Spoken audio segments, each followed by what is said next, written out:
Welcome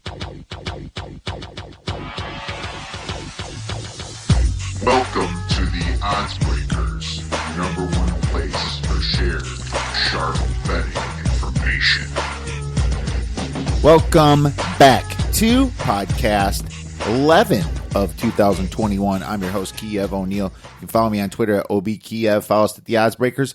Follow us on social media / the Odds Breakers. This episode is being brought to you by mybookie.ag. For a 200% sign-up bonus, please visit MyBookie and use the promo code ODDSBREAKERS. Terms and conditions apply. If you'd like to help us out with our costs and sponsor the website and the podcast, we'd love to help you out. Please visit theoddsbreakers.com, click shop, and become a member. For $24.99 a month, you can get my premium plays before the line moves.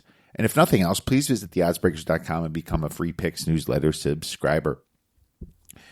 My friends, we have a great show for you today. Paul Napier is coming on to discuss a little NASCAR, a little Daytona 500, the big race to kick off the season. And Cub Fan Danny is coming back to discuss UFC 258. Of course, I'm going to go over some college basketball for this weekend and your sports betting pleasures. Before we get into all that, I want to recap the Super Bowl real quick. You know, obviously not too exciting of a Super Bowl. You know, I mean, when a team runs the clock out in the fourth quarter, it's not too exciting.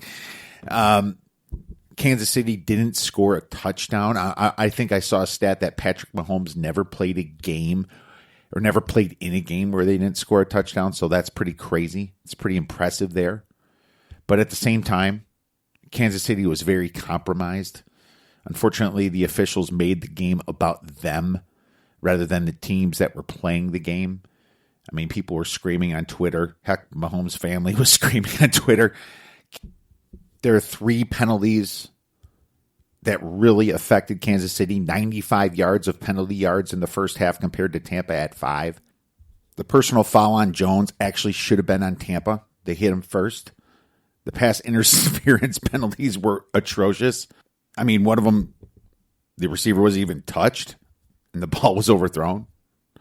It's kind of like, if you compare it to a game of horse, Kansas City started the game with HOR in a way.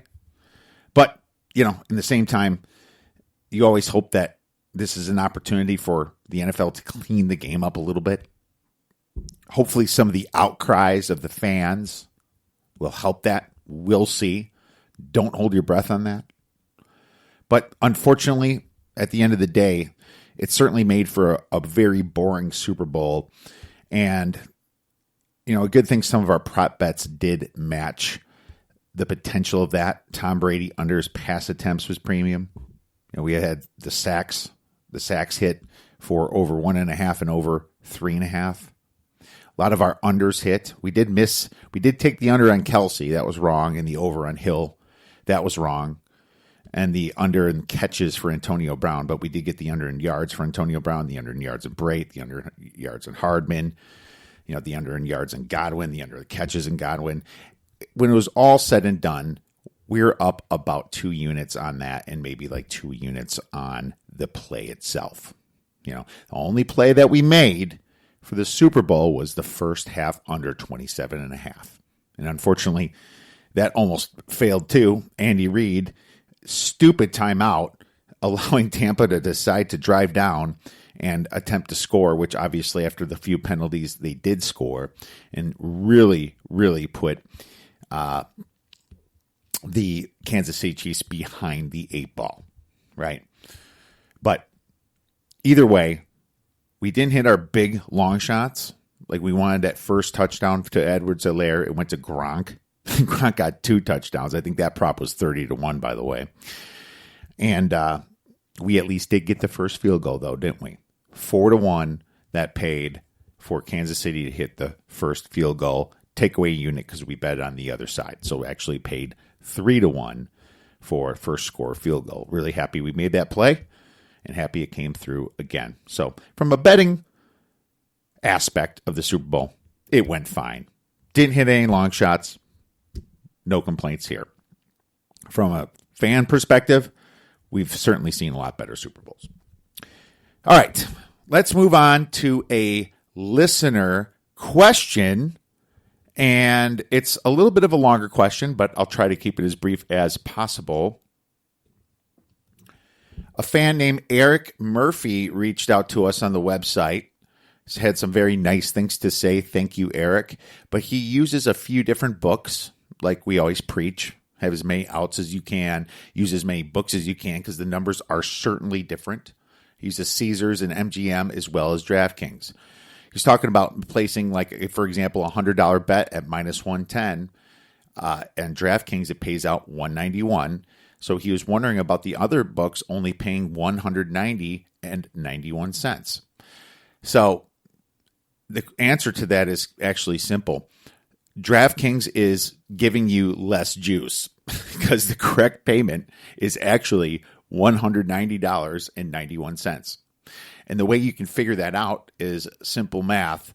You take 100 divided by 110. It's minus 110, right? Because it's based on $100 bets. And you have 0.90909090. You know, you add your 1 to that. There's your decimal odds. You multiply that by your bet. So say you bet $100. Your decimal odds is what I just went over.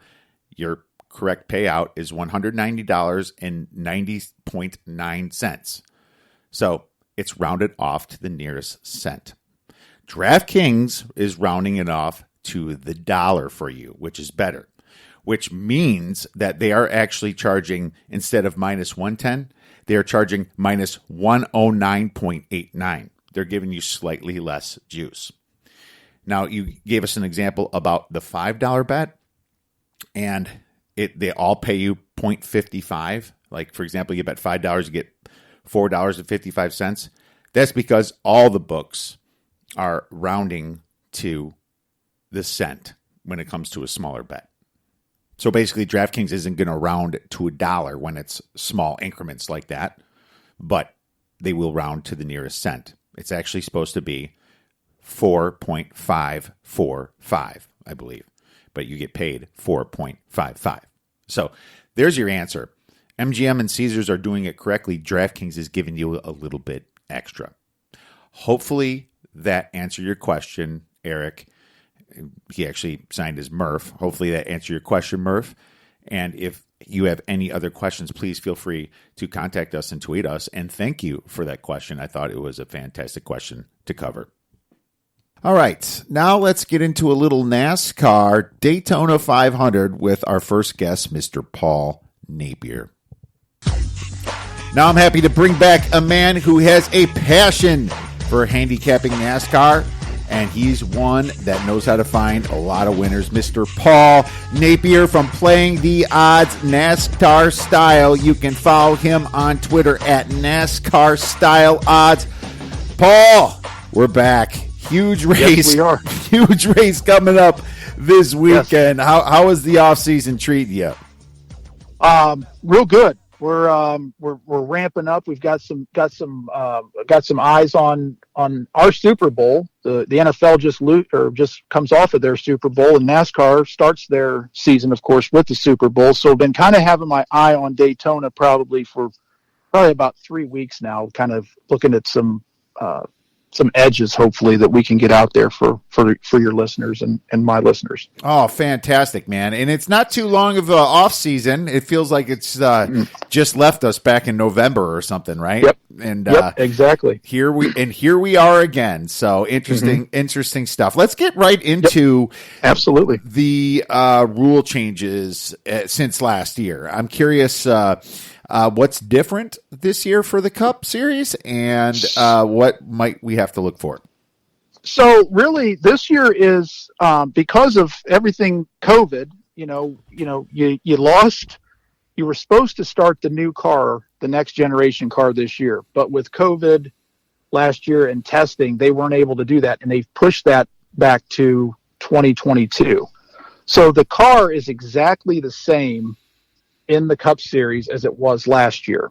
So there are really no rule changes other than some tweaks here and there. They may knock the spoiler off on the road courses to loosen up the down or to eliminate downforce in that. But really, there's not really much that's different with this car this year as last year. So that kind of actually is kind of an advantage to us in looking at lines and that in races this year. Okay, good stuff. So pretty similar. Yeah. Why would they take off the spoiler to eliminate downforce?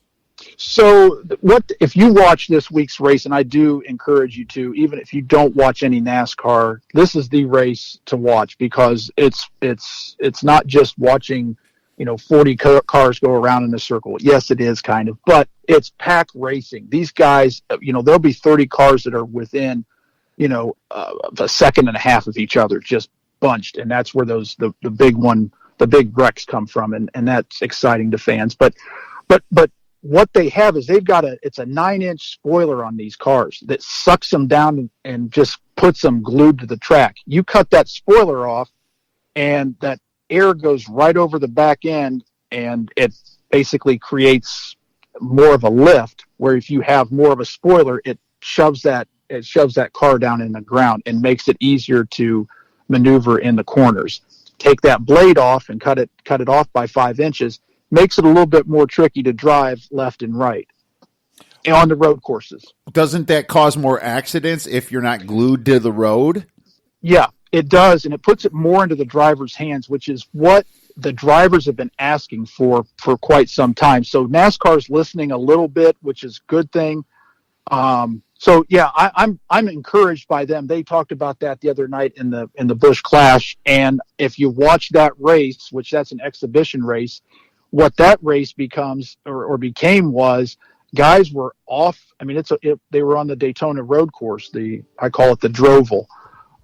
But what it became was guys were trying to cut corners in that to keep the car straight and not having so much left and right because they have cut down on that spoiler. So there's 6 road courses this year in the NASCAR Cup Series that they're going to race. So I'm really looking forward to those races. Oh, interesting stuff. So it frees up the driver and gives them a little bit more maneuverability. It sounds like it puts it more, like I said, puts it more back into the driver's hands, and less into the car, I guess. So, we've had discussions you and I've had discussions. Is it more car? Is it more driver?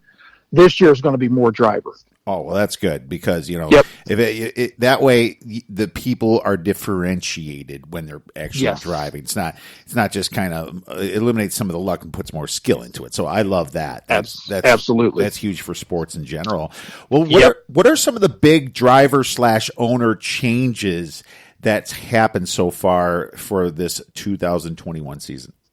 Well, you can't mention that without the addition of the 2311 Racing, which is the conglomeration of Michael Jordan and Denny Hamlin, and the 23 car with Bubba Wallace. It will be a 23 Toyota racing car. Bubba Wallace, of course, probably well known off of the track for his being able to bring sponsors in. Finally you have an African American driver who has gotten some backing from sponsors, and now an owner in Michael Jordan and Denny Hamlin. This is going to be basically, they don't say it, but it will be a 5th Joe Gibbs racing car. I don't care what they say. If you watched, they had it's what it is. They're really affiliated. So Bubba should have some success in that car, but I would kind of pump the brakes as far as getting too excited. It's a brand new team, but this is what I like to see. You've got guys like Michael Jordan coming into the sport. The other group is Trackhouse Racing, that is partly owned by Pitbull, the singer, who is going to be the Grand Marshal for the 500. Daniel Suarez he's moved over from that 96 car and moved into the 99 Trackhouse Racing car. So those are the 2 biggies. Of course, you have Christopher Bell moving from the 95 Levin racing car to the 20 car that was at Joe Gibbs Racing that was vacated by Eric Jones, and Eric Jones goes to the 43 Richard Petty Motorsports car that was vacated by Bubba Wallace. So it's kind of it's circular, but those are the big. If you asked me, like you said, you asked me that, and I think those are the big changes as far as driver teams combinations. No, perfect. That's great. That's exactly what I wanted to know. And it sounds like NASCAR is growing because of adding new owners, drivers, and big names. So that's fantastic for the sport. Now, one more thing. Yes, exactly right. And one thing is, this is kind of a first this year in a couple of years, is this year there are 44 teams going for 40 spots in the Daytona 500. So 4 cars are going to go home after tonight's. We're recording this on Thursday. There's the dual races tonight. So 4 cars are going to go home and not race in the Daytona 500. So that puts a lot of pressure on. I think it's about 6 or 8 teams tonight that need to race their way in. So it definitely worth a watch tonight as well. To watch those dual races as well. Well, let's get into the sports betting side of it then, my man. Absolutely. Everyone's here for, obviously. Mm-hmm. I should probably start with futures. I mean, for the Cup itself, are there any futures that you're going to dabble in a little bit, or any value that you can see early? Yeah. So one guy that, as far as, right now, Denny Hamlin, Kevin Harvick, and Chase Elliott, those are your big guys, and there's not much value right now in those guys to me. Plus 500 to plus 700, you might push a plus, an 8-1 or something like that. But I'm kind of tend to stay away from those. If I'm going futures, I like to look at possibly at a guy maybe a 12-1 or an 18-1 in Ryan Blaney. Ryan Blaney was the single hottest driver outside of the playoffs last year. And what I mean by that is he got bumped out in the first round of the playoffs. And after that, in those next 7 races or 6 or 7 races, outside of non-playoff drivers, which he was far better than any of those other drivers. That car had speed. He was on fire, and he was pissed off that I think that he got bumped out in that first round. I think the guy is on fire, although he did get wrecked out the other day in that clash race, and I still don't quite get that. But still, and that's an exhibition race, so you can't put anything on that. But at 12-1, 18-1, I've seen that on certain books. That's definitely a guy that I've already put a couple bucks into for a future bet. All right. Again, you can go with the safe, those safe guys up there in the Kyle Busch and a Denny Hamlin and the Kevin Harvicks and that, but I like to look at value there. Another guy who's coming back to the Cup Series is Kyle Larson. If you remember his exit from the Cup Series last year over something that he said on a Twitch iRacing video, he's another guy that's kind of interesting to me because he's coming back after missing basically the bulk of 32 races last year, but he's coming back to a car that he's very familiar with. The guy has tons of talent, and he's going to Hendrick Motorsports, which is actually a step up from that 42 car that he was in. And I've seen him at about 20-1 or 22-1. So there's 2 guys that, if you're looking at, looking to put some money into a future bet, Ryan Blaney and Kyle Larson. All right. Well, look at that. 2 right off the bat. I'm going to have to check those odds out myself, my man. Well, sure. Let's get right into the Daytona 500. How do you see this race, I guess, panning out? And is there any matchups that you might like, or even long shots to win this thing? So one guy that I'm looking at that I've already put in on, and he's 50-1 to win this race, which is Ryan Newman. If you remember last year at the Daytona 500, he was about 200 or 300 yards away from winning the Daytona 500 when that horrific crash occurred. In his last 6 races at Daytona, and that includes the 400 miler in the summer and the 500, he has 4 top 10s and has an average finish of 12.6. And in the last 4 races, he's got 2 top 10s in the Daytona 500. So there's a guy at 50-1. I got him at 50-1. I just looked this morning, and he in a couple books have him either 40-1 or 45-1. So he's come down a little bit, but still I feel that it's a lot of value on a guy that he may not be there, all day. He'll hang out in the back, but all of a sudden he starts to, creep his way back up in that last stage, and all of a sudden you look and it's in that he's top 5 in the last 10 laps or so, and he's going for the win. Wow. All right. Well, there you go, Newman. And so, yep. Do you like him? I mean, what do you think his price going to be? 10-1 or 12-1 or something? Oh no, he's 50. Like I said, I got him at 50-1. Oh, I missed that to part. win. Sorry. Yeah. Wow. Yeah. Yep. No problem. Yeah, he's 50-1, and there's definite value there for that. So that's why I jumped on that earlier. And his teammate Chris Buescher is another guy who's somewhere in that 35-1 to win. He finished 3rd here last year. He's a plate specialist. So there's 2 guys to me that definitely have value, and it takes teammates and it takes a partner to win this race. At least, it has in the past, and it's going to this year. It's who you're drafting with to get you there. All right. So if you've got two strong teammates, there you go. Well, that sounds like a great little partnership that they're going to have throughout this race, and maybe one of them can push each other to victory here. So how about matchup wise? Is there anything? I know it's a little early. Some of these matchup odds haven't popped in some books, but is there anything that you looked at? So there is one in DraftKings, and I'm sure this one will be throughout anything, Bovada, Bet Online, and any of them. Ryan Blaney versus Brad Keselowski, and both of those drivers are at -115. Ryan Blaney, like I said, he's one of the guys I'm looking at as far as for the championship, but also he is one of the best plate racers in the garage. However, he's never won here at Daytona.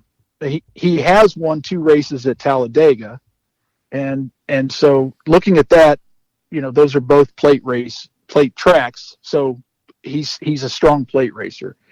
Keselowski does have a win in the 400 miler race here back in 2016. However, he struggled here since that win. In 8 races since then, he has 6 DNFs and an average finish of 27.87 in those races with just 1 single top 10. Well, Blaney, on the other hand, has a slightly better average finish of 18.75. So for those reasons, I'm taking Ryan Blaney over Brad Keselowski in that matchup. All right, great one to pick for this weekend, and maybe if you wait a little bit, you'll get your even -110 on each side of that, or maybe it's going to adjust. So you have to take the risk between maybe more people be on Blaney. It could push it even higher than -115 to -105 on the other side. Yep. So that's something people always have to weigh down. Last question here: why are some drivers better with plate racing than others? It comes down to team. It comes down to guys being comfortable, because guys are driving these cars at 190 to 200 miles an hour, and you've got guys beating on they're pushing. It's bumper to bumper. You're pushing a guy, and you have to have trust that when you get down into the corner, that guy's going to back off of you. And because if not, you go to the corner, if you're not lined up perfectly in the corner, it's bumper to bumper and you're spinning the guy out. So some guys don't like to race with guys that are more aggressive. Some guys like that. It all depends on the makeup of that person.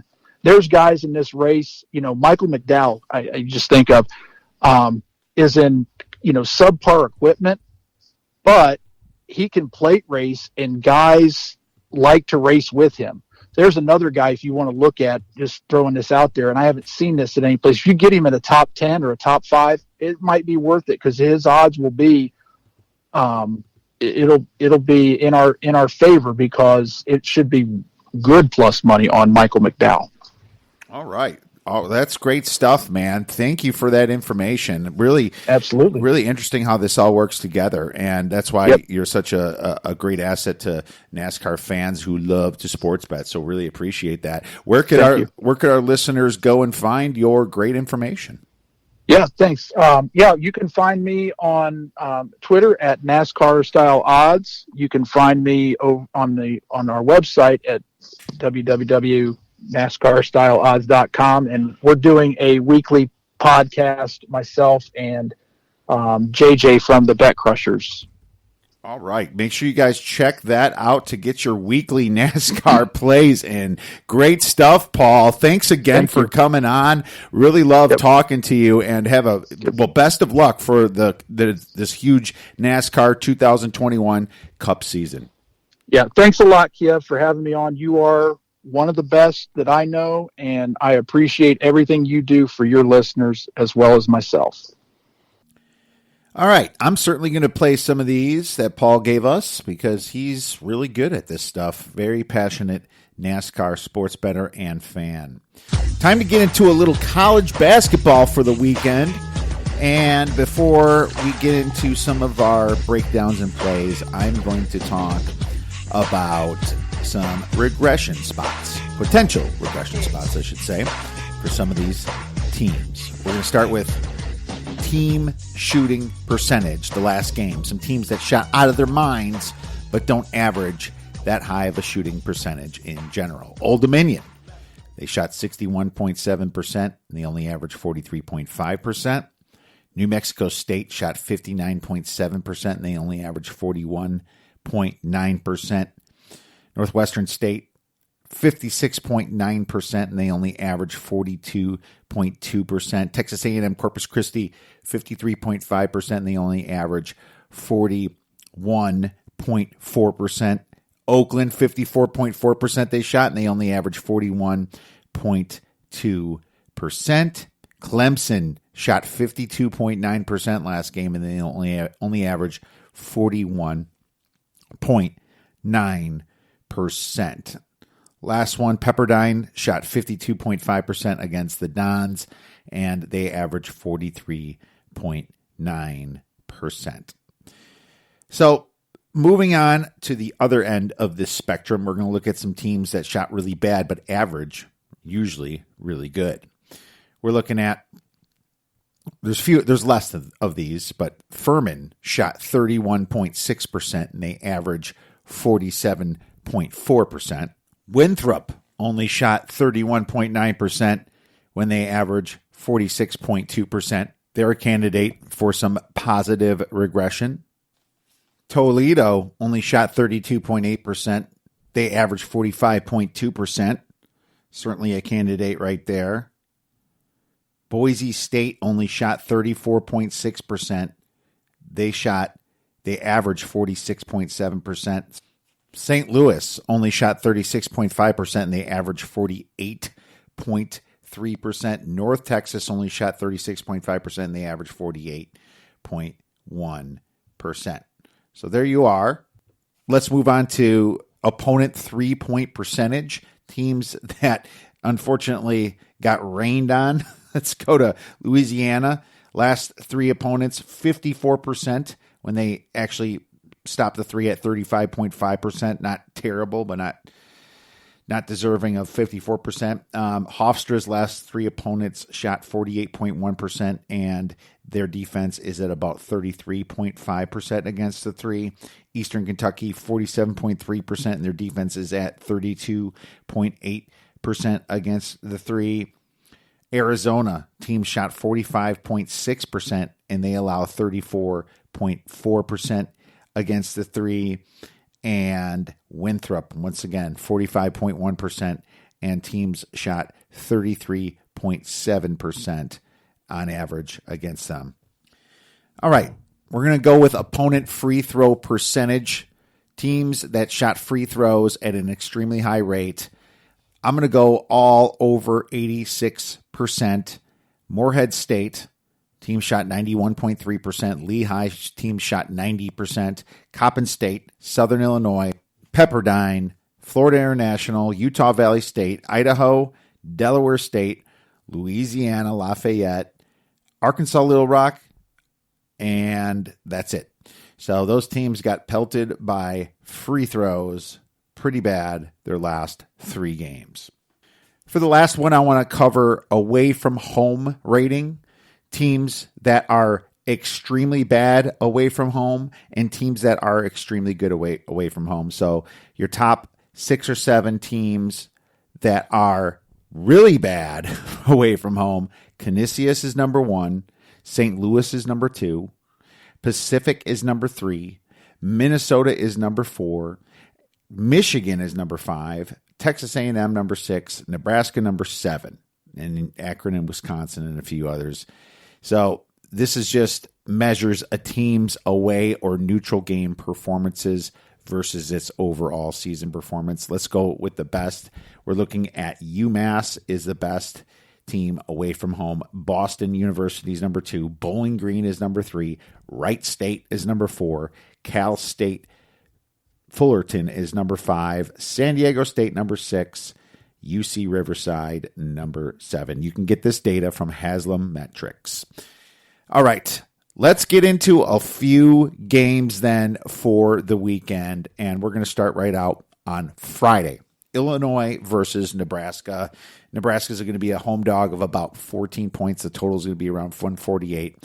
This is an auto play for me on Illinois just because Nebraska is going to be coming off some short rest, right? They just played Wisconsin 2 nights ago, and I think Illinois has had about a week, about 6 days since they played last. Well, Nebraska was on a COVID pause, so they can't be in the greatest shape. I know they've played a few games since, but just going back to back like this, I feel that Nebraska could wear out later in the second half. So the Illini very hot right now. Their guards are hot, and both teams play very fast. So I expect extra possessions and extra room for Illinois to get the easy cover. I think Illinois wins by 20-plus points. I'm going to probably put a 1.5 on this. Illinois favored by minus 14, 15, 16. Like I said, I probably like it up to 18 points. Next one, Georgia Tech versus Clemson. Clemson's going to be laying about 3.5 points at home-ish. The total is about 129. This game's all about regression and matchup for me.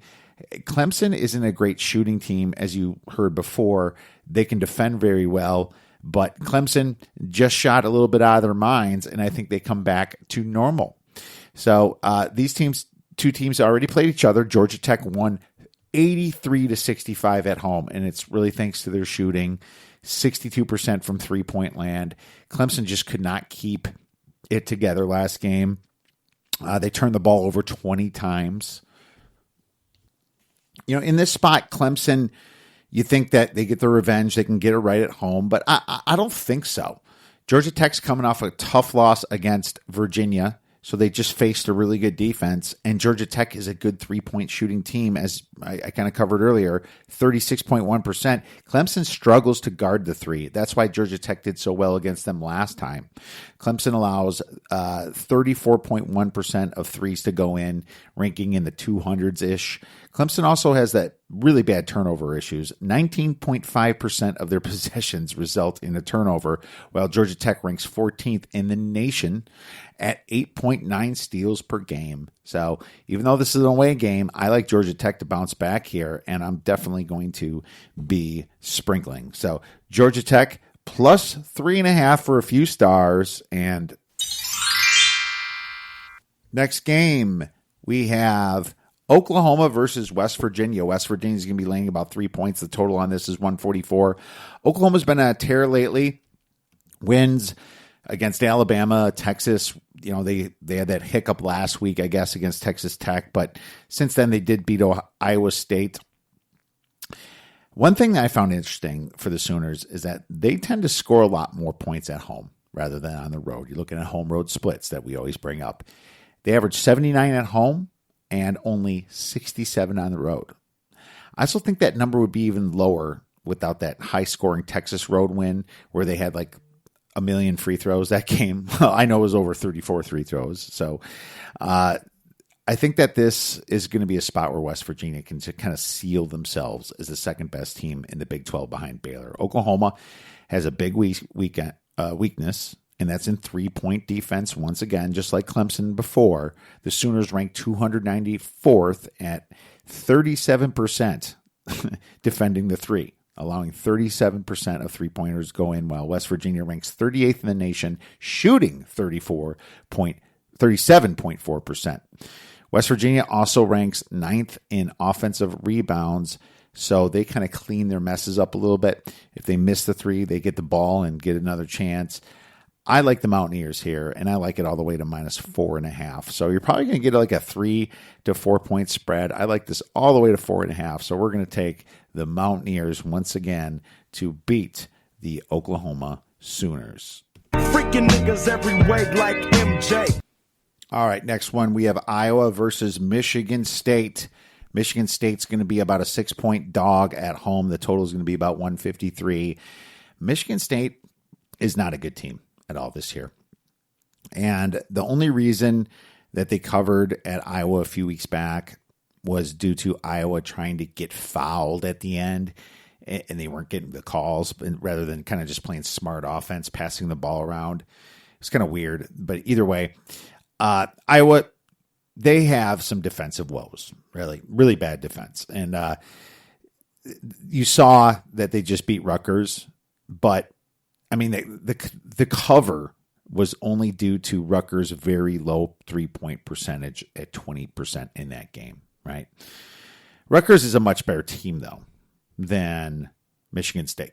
Michigan State's sloppy, both sides of the ball. Joey Hauser likes to hang around the perimeter. That doesn't help them for rebounds. It doesn't help them for facilitating an inside game. So, I mean, both of these teams tend to play pretty high-paced, as you can see. They're faster than average. Iowa's very fast, but they've slowed down a little bit in general. But Michigan State, they just have not been putting up many points against inferior opponents in the Big Ten. They scored 66 on the road at Nebraska. Nebraska's terrible, and they only scored 60 at home versus Penn State. You know, I think this is going to be a statement game for Iowa. You know, they still are feeling that 4 out of 5 game losing streak. I guess it's 4 out of 6 now because they just won, but still, Iowa's got a great offense. They're number 1 on KenPom, best efficiency. They got C.J. Frederick back. Frederick played last game.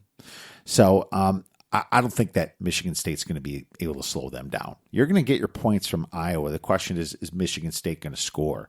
I'm not so sure they're going to score that much. I think they turn the ball over too much as well. I think Iowa's actually going to cover this. I'll put a little less on the over as well. But if Michigan State's going to be in this game, this is going to go over. And I did play it like this before. I did get burned on the side, but this is going to shorter spread. I'm going to take Iowa minus the 6 points for a few stars and probably put 1 star on the over. Next game, we have a Sunday game, Michigan versus Wisconsin. Wisconsin's going to be laying about 2 points. The total on this is 133. This handicap's pretty simple to me. Michigan, they're a much better team than Wisconsin. And well, when I say much, they're definitely a tier better. 3 to 4 points better on a neutral court. But anyways, the Wolverines just came off a COVID pause. 21 days, right? And so the strange thing about their COVID pause is none of them had COVID. The university made them quarantine based upon decisions from their own Michigan Health Department. I guess it was precautionary reasons, a little bit of politically biased, but either way, they had to sit. It was frustrating for them, but they did have a lot of Zoom meetings and things like that, according to Coach Juwan Howard. I read an article about it today. But you still have Wisconsin here. They're probably reeling from that massive ass kicking from January 12th when they went to Michigan and lost by 20-some points. So you have that. Wisconsin is probably looking forward to this game. Now, due to the motivation in the basketball pause, I do trust Wisconsin to play well in the first half here, and I think they do win that first half here at home. But if you ask me about the second half, I'm just not so sure about that. 21 days. Are the kids out of shape? I don't think so. I don't know, maybe a little bit. Some of the teams are showing that they're failing a little bit towards the end of the games if they are on a COVID pause. But, I mean, this is Michigan, and they're well coached, and these kids are just very talented compared to Wisconsin. I haven't decided on the full game, but I do trust Wisconsin to cover this spread at the half due to those two things. They're at home. They obviously don't have the COVID pause. Michigan did.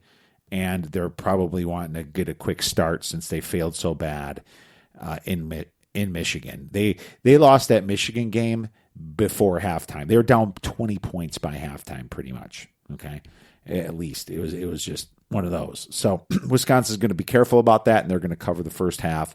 2-star premium play. And I beat the best. I retired more men than Social Security.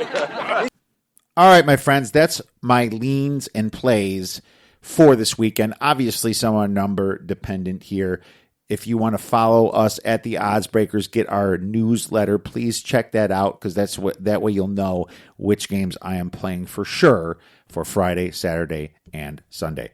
Now let's get into a little UFC 258 with our guy, Cub Fan Danny. All right, and now it's time to get into a little UFC 258. And we have our best fight guy in the entire world, Mr. Cub Fan Danny, man. It's been a while, Danny. How the hell you been? It's been a while. Oh, wonderful, man. Super Bowl ended. That was a fun game, right? Yeah, it was certainly fun until the end. I guess they had not a lot of action, but at the same time, hey, man, Brady capitalized his GOAT status, and the rest is history. Kind of love how he threw that trophy from boat to boat, and wonder what would have happened if that thing went in the water. That was pretty. That was fun. That was pretty fun. I'm sure Brady could afford another one. It was a fun weekend. We had a little UFC on Saturday, and then we had the Super Bowl. So yeah, it was fun. Oh, awesome, man. Yeah, it's in the books, but the great news is that UFC is rolling hard, and there's a lot of great fights coming up here. UFC 258 coming up, and I have some fights in mind. I'm sure you have some in mind as well. We haven't talked about which ones we're going to pick beforehand, but nope. I'll go ahead and throw one out there first, if that's okay, Danny. Do it. All right, just want to start with these two fighters here, Anthony Hernandez and Rodolfo Vieira. So Rodolfo's a huge favorite, right? Minus 400. And I'm not saying that I'm going to definitely take a side in this one, but I don't think Hernandez has a shot. I think that Rodolfo's going to win this, and he's a big favorite. But you look at both of these fighters. Hernandez, he's got 1 KO, 5 submissions, and just 1 decision, right? And his 2 losses. But he hasn't really fought anybody, right? And then Rodolfo Vieira, he hasn't fought a ton of people, but he's undefeated, 7-0. He is a superior fighter. This is his 3rd UFC bout, and he wins by submission all the time. 1 KO, 6 submissions, and 0 decisions. So you think about this, you're like, my God, is this going to be a submission fight? That's what these guys do. They win by submission. Well, just want to throw out that Rodolfo is a favorite, minus 400 here, right? But maybe you take him to win by submission at minus 165. Just throwing it out there. I don't know if you know these fighters, Danny, but I feel like the fact that he's got 6 submissions, 1 KO, I think the submission price should be more. It should be maybe minus 240. But no, it's minus 165. So I might throw something down on him. Do you know these fighters? Yeah, so Rodolfo's one of the best grapplers in the world, right? He went to the championships out in Abu Dhabi, and he absolutely destroyed out there. And gold medal, year after year after year. So he's absolutely tremendous when it comes to jiu-jitsu. That's why that price is so high. And you're right, it probably should be a higher higher price there. But at minus what would you say 400, you can't touch him. You can't touch that bet. You just can't, right? Mm-hmm. At that point, you're putting it on the dog just because. So that's the only play here, and that's what I would do. Because although Anthony is, he's only got 2 losses. Those 2 losses here in the UFC, so he could be really out of this league, this organization pretty quick, right? So he ended up getting into the UFC by winning a Tuesday night contender series, and Dana White signed him to a contract. And comes in, maybe it's nerves, I don't know. He went down to Brazil, he got submitted, right, by the Anaconda choke. Then he goes out to China. Now they're sending him to China, and he gets a submission win there. Then he gets TKO'd by Kevin Holland, and he's actually moving up here in who he's fighting. So I wouldn't touch Anthony at all, but the play that I would do is perfectly what you're looking at, Rodolfo. All right. So with the submission, right? Yeah. All right. Yeah. So minus 165. I think that's probably worth a small play right there. Yes. Normally you get plus money on this, but when it's just so obvious that he's a great grappler for Brazil, that's the way he wins. Neither of these fighters ever go the distance. I think that it's kind of screaming that. So we'll throw a little bit on that. Who do you have up first, Danny? I'm looking at a lot of this card here, and I think there's a lot of value, and there's a lot of guys that are just way overpriced here. I know that we have been pretty high on one of these guys here, Belal Muhammad, and he's going up against Diego Lima. Listen, I know you love Belal, right?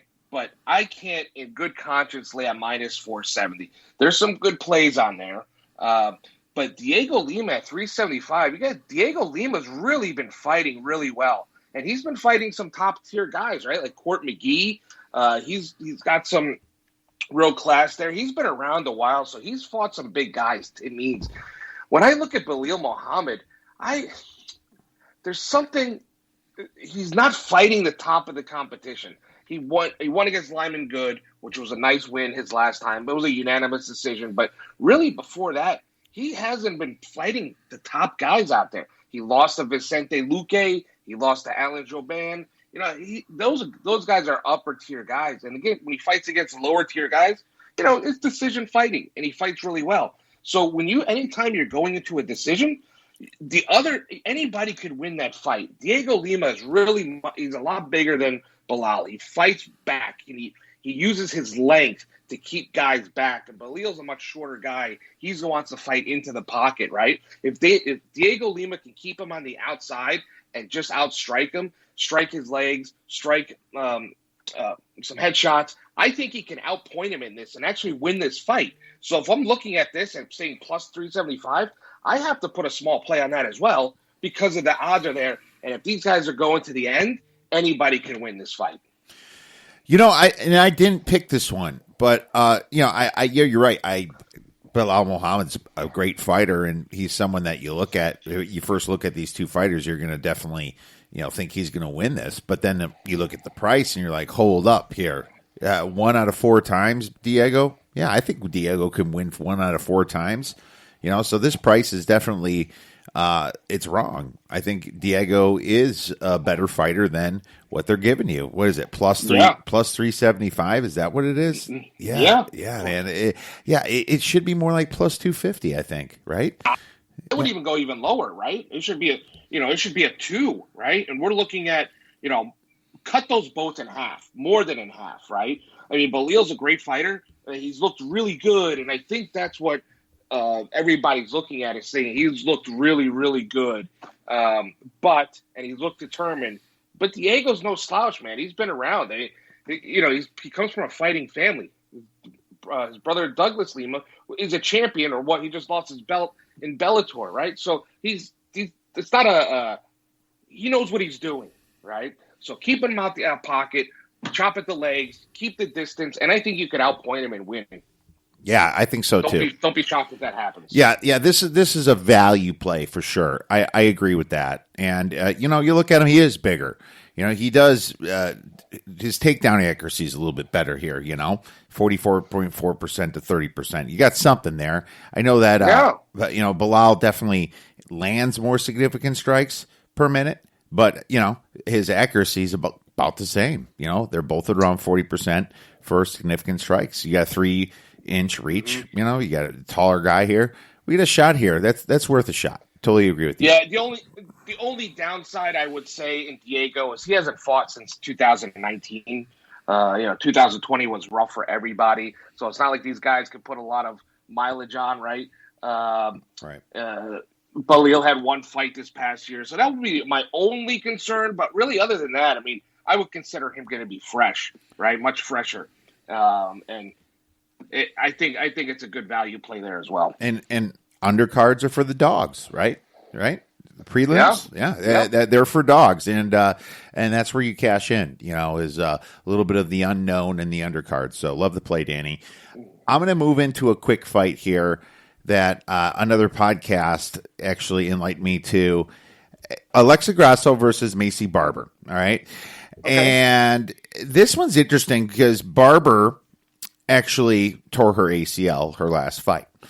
And that's why she lost, and that's why she said she lost, and I believe her. I kind of remember this. I think we actually might have talked about this before. So what I'm looking at is, she's, because of that ACL, she's a dog here, and I don't think she should be the dog. And as a matter of fact, I think this is going to flip come Saturday before they fight. She lost to Roxanne Modafferi. And that's when she tore her ACL during that fight, and she still made it to decision there. But she was a really good fighter beforehand, undefeated, right?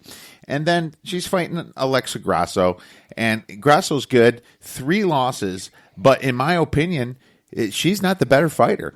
When she stepped up in class, she's lost. She lost to Carla Esparza, Tatiana Suarez, Felice Herrig. She's just not a top level fighter, and I think that Barber is. So as a dog status for Barber, I'm going to take her here. How fun is this, right? We don't see many women that go out there and finish fights, right? So she goes in the Contender Series, TKO with elbows in the 3rd round. Her first fight in the UFC, TKO, elbows, punches. Next fight, knees and punches, TKO. Next fight, TKO, punches in the 1st round. She's a beast. Mm-hmm. And you're right. But, Roxanne is one of those girls, Modafferi. She's one of those girls that you look at her and you're like, no way can this girl fight. But, man, she's tough as nails. And that's a tough fight for anybody. So losing to Roxanne, right, anybody could lose to Roxanne just because she's such tough as tough can be. So to me, that's no defeat, especially if she got hurt, right? And if she blew her knee out, she got hurt. Then it's going to make it even harder. So I think that's a really good play. That's something that I didn't think about, that you nailed it right on there. And you can get her at plus money right now. Some books have her as a favorite, but you can still get her at plus money. Yeah, and Adam pointed that out from the ATS.io pod, and I totally agreed with him, and I looked a little deeper. I'm like, hey, let's talk about it on our pod, The Odds Breakers. Great stuff. I'm glad that you agree with that one, Danny. Who do you have up next? Listen, we're going to go with a couple of guys that have been around a while, and Kelvin Gastelum is back, and Ian Heinisch, I always say his name wrong, but I believe it's Heinisch. He's coming up after a big fight. So this is one that's the third to the it's going to be on the main event. And listen, here's what I don't like about Kelvin Gastelum. He's been around for a long time.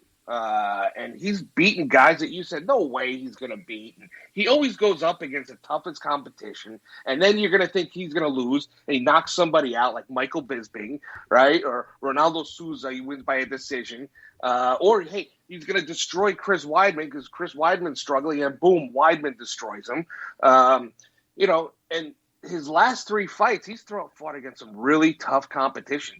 Israel Adonijah for the title. He lost that one by a decision. Darren Till, he lost by a split decision. And then Jack Hermanson just heel hooked him in July. As impressed as I am with this young guy, and he's got 22 fights, right? Yeah, for 29 years old, that's a lot of fights. 15 and 6. Fights. Here's the deal, right? I mean, here's what I don't know about Calvin. I really don't know how his training is going. He's been known to get a little chubby, right? He's too short kind of to be at his level now. He needs to be a little bit lower, but he's too thick. He gets too chubby. He can partake in the devil's lettuce a little bit here and there. I don't know how his training is going, especially during a pandemic, right? So that's the one thing I really worry about him. Because I worry so much about him, he's on a 3-fight losing streak. His back is against the wall. I don't know if he's the type of guy that Dana would cut from his organization because he is so young, but I just don't feel comfortable. I could see him losing again. At that price, at minus 230, and then Ian coming off such a great win. I mean, if you saw his last fight against Gerard Bierschak, and he looked fantastic, right? I know he was coming off two losses before, but man, he looked really, really good. And just listening to Joe Rogan and some of those guys talk about him during the fight, how they were saying how he changed up his training and he was doing things much different. I mean, he just looked fantastic. And to knock somebody out that quick in the first round, it was really impressive. So to me, I'm looking at this and saying, all right, Calvin's coming down, Ian's coming up. Even though Ian's a little bit older, it's the amount of time that they've been in this organization, right? So for me, at another value price, Kiev at plus 190, that's another one that I'm really I think I'm gonna put my bigger play on, only because I'm not worried about Calvin and what he's going to be doing with his training. Well, we'll look at that one. We picked the same fight here, UFC 258, Ian Heinisch versus Kelvin Gastelum. Dude, Kelvin Gastelum, just like you said, been around the block, 29 years old, but to me, he's a tier 2 fighter. And I don't think maybe borderline tier 3, but he lost 2 of his last 5 fights, right? One was a push, and one was, and he lost 2 of them. So he hasn't really shown me a ton when he steps up, but he's still a solid fighter, very solid. But you say you're worried about his training. I haven't checked into that as much. And I'm glad you did, because I think we're on the same side here. Heinz is a very good fighter. And you look at the people he lost to, Derek Brunson, Omari Akhmedov, really good fighters there. And just like you said, his last fight, he looked good. 32 years old, not that old. Both fighters can take some punches, and when Gastelum loses, he usually loses by submission. I mean, that's good for him because Ian doesn't really submit people. He either knocks him out or goes to decision. Gastelum's never been knocked out. But the fact that this can go the distance makes me like Ian, even that much more. Ian's got the better strike accuracy, 52% to 43%, better takedown average, 1.18 per 15 minutes to 0.87 for 15 minutes. I think this fight is going to go the distance. The price tells you that, Danny. The price tells you minus 225 to go the distance. So that means I think that Ian can easily win this fight in the distance, just win by points at the plus 190. If you want to get cute, which I'm going to get cute, I'm also going to play that he wins in the decision by points, which one, pick which one, the same price, right? Either by decision, you have to win by points, plus 350. Put more money on the plus 180, and then put a little bit less, half the size, at plus 350 that he wins by decision or the points. So I like to play, yeah. So listen, to me, Ian Heinisch is the same type of fighter as Darren Till is, and if that's the way I'm going to compare these guys at their age right now, Darren Till beat Calvin in a decision. I feel pretty good with that.